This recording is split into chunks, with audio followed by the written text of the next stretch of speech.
संसार में जिससे प्यार करोगे वो तुम्हें अंत में रुलाएगा जरूर।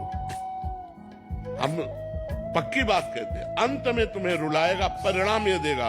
अगर भगवान से प्यार करोगे तो अंत में मुस्कुराते हुए जाओगे, तुम्हारा अंत बहुत अच्छा होगा।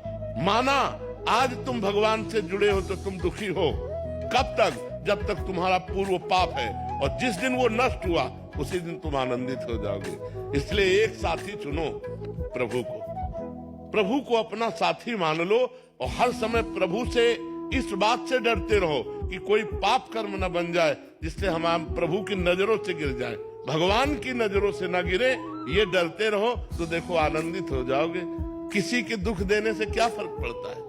अरे अपने शरीर में दुख हो तो कोई फर्क नहीं पड़ता है, लड़ना पड़ेगा। हम कायर नहीं हैं, हम परमात्मा के अंश हैं, हम शरीर नहीं हैं, हम अविनाशी हैं। अविनाशी का बच्चा अविनाशी।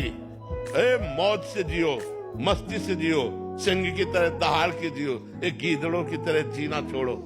हे रोना धोना, ये दुख वो, ये तब तक बना रहेगा जब तक तुम भगवान से नहीं जुड़ते। और भगवान से जुड़े तो ताल ठोक कर माया को परास्त कर दोगे और निकल जाओगे इस माया से। इसलिए खूब नाम जब पाप कर्म करोगे तो फिर फंस जाओगे, पाप कर्म करोगे तो फिर परास्त हो जाओगे। फिर हमारी बात ये तुम्हारी समझ में नहीं आएगी। पाप कर्म छोड़कर नाम जप करो। देखो तुम, एक बच्चा भी कह रहा था मैं धनी बनना चाहता हूं, कोई उपाय है? तुमका कितना? तो विवेकवान था, उसने कहा इसका तो अंत नहीं, तुमका आज ही संतोष कर लो। कल संतोष करना पड़ेगा, क्योंकि सबसे बड़े धनी नहीं बन सकते। सबसे बड़े धनी लक्ष्मीपति तो भगवान है, वो दूसरे की है नहीं लक्ष्मी जी, वो केवल भगवान की रहेगी। तो सबसे बड़े धनी तो बन नहीं सकते। तुम्हारे ऊपर कोई न कोई बना रहेगा तो तुम्हें असंतुष्टता रहेगी। और आज ही संतोष कर लो कि जो भगवान ने दिया है पर्याप्त है। यथा लाभ संतोष सदा काहू तो कछु न चाहूंगा। भगवान ने जो स्थिति दी है, जो यश दिया है, जो मान दिया है, पर्याप्त है। आगे वो देंगे, उनकी इच्छा की बात हम कामना नहीं करते, तो अभी शांति मिल जाएगी, अभी आनंद मिल जाएगा। भाग्य किसे कहते हैं? जो लिखा होता है नहीं, वो क्या लिखा होता है? भाग्य किसे कहते हैं बात समझो। जो हमने पूर्व में पाप कर्म किए हैं या पुण्य कर्म किए हैं, उनके परिणाम से दुख या सुख की घटनात्मक जो वृत्तियां लिखी हैं, उसे भाग्य कहते हैं। भाग्य कोई देवता थोड़ी है। हम नया भाग्य रचने के लिए आए हैं। हम मनुष्य हैं, भगवान के अंश हैं। हम नए भाग्य की रचना करेंगे। जो पुराना भाग्य हमें दुख देने वाला है उसको नष्ट करेंगे, उसको रौंद डालेंगे और नए भाग्य की रचना करें। नए भाग्य की रचना कब होगी? जब भगवान का भजन होगा, भगवान का चिंतन होगा, भगवान की लीला कथा सुनोगे और चरित्र पवित्र रखोगे।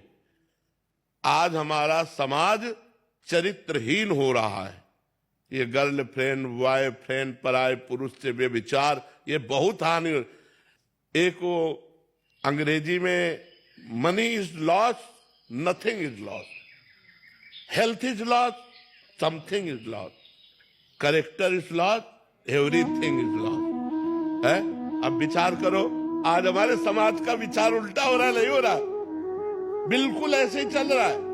बॉयफ्रेंड ब्रेकअप, बॉयफ्रेंड, ये चरित्रहीनता नहीं बढ़ रही है। अपने पति को भगवान मानने वाला ये देश है, भारत देश है, जहां पे अपने पति को भगवान माना गया और जहां अपनी पत्नी को अर्धांग माना गया, अपना अर्धांग माना गया। ये वो देश है। ये वो देश नहीं कि आज इनके साथ, कल उनके साथ, परसों उनके साथ। तो यदि हमारा चरित्र सही रहेगा और हम भगवान के लीला चरित्रों को सुनेंगे और नाम जप करेंगे और धर्म से चलेंगे, तो किसी के द्वारा दिए हुए दुख का प्रभाव हमारे ऊपर नहीं पड़ेगा। यहां तक कि अपने शरीर के भी दुखी होने पर कोई प्रभाव नहीं पड़ेगा। भगवान में अपार सामर्थ्य है। अगर आज हम भगवान से न जुड़े होते तो बिस्तर में पड़े होते। भगवान से जुड़े हैं तो शरीर की स्थिति बड़ी नाजुक है, लेकिन हम सिंह की तरह दहाड़ रहे। मरते होंगे तो भी प्रवचन करके मरेंगे। हमको इस बात की चिंता नहीं रह गई कि मुझे मरना है या मेरा शरीर छूटना है। भगवान से जुड़ जाओ। बड़े महापुरुष के तुम अंश हो, बंदे महापुरुष ते चरणारविंद, भगवान के अंश हो, इसी पे रहना है। सबसे प्रेम करो, सबसे व्यवहार करो, सब जीवन सो प्रीति सिद्धांत है, लेकिन रीति निभात आपने असंग रहो, सब में भगवत भाव से प्रेम करो और अपने को अकेला समझो, अपना अकेलापन प्रभु के साथ जोड़ दो। मेरे तो गिरधर गोपाल दूसरों न कोई, बस जीवन सार्थक हो जाएगा। और जो यहां किसी को संगी बनाता है उसे रोना ही पड़ता है। अच्छा, यहां मरना सबको है, एक दिन मरना सबको है, हम सबकी तारीख और समय बिल्कुल निश्चित है। तो मरने के पहले वो कर लो ना जो मरने पर विजय प्राप्त करावे, वो है भजन। और वो कोई करना नहीं चाहता। जहां दिमाग में थोड़ा आया तो शराब पी लिए, व्यभिचार कर लिए, गंदी आदतें करके और मन को मलिन कर लिया और सोचते हैं हम मौज में है, हम शांति में है, हम आनंद में। कभी नहीं, भगवान से चित्त जोड़े बिना आनंद में नहीं। और जब सतमार्ग में चलोगे तो एक ही साथी है, वो भगवान, और दूसरा साथी भी बनाना नहीं चाहिए। अपने मन की बात केवल भगवान से कहनी चाहिए, वही सुनते हैं और वही निराकरण करते हैं। और अपने मन की कमजोरी या बात किसी से कह दें तो उसका दुरुपयोग हो जाएगा। रही मन की मन व्यथा रखिए मन में गोए, सुन इठ लई है लोग सब बांट न ले है कोई।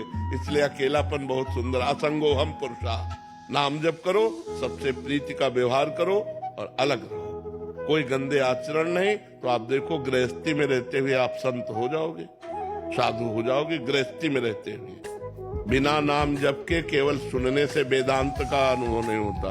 खूब नाम जप करो, सब अनुभव हो जाएगा। राम राम नहीं कह पाते थे, मरा मरा शुरू किया तो ब्रह्म ऋषि हो गए कि नहीं हो गए। नाम जप करो, नाम जप करने से ही मंगल होगा। नाम जप बिना किए वेदांत सुन ले, सुनने मात्र से थोड़ी ज्ञान हो जाएगा। अंदर कूड़ा करकट भरा हुआ है, पहले उसे निकालो, वो निकलेगा भजन से। जितने भी ब्रह्म ऋषि हुए, जितने भी महात्मा हुए, सब भजन के बल से हुए। अगर भजन नहीं है तो केवल उपदेश सुनने और कहने से कोई ब्रह्म ऋषि नहीं हो जाता, कोई ब्रह्म बोध संपन्न नहीं हो जाता। भूमिका जी, राधे राधे।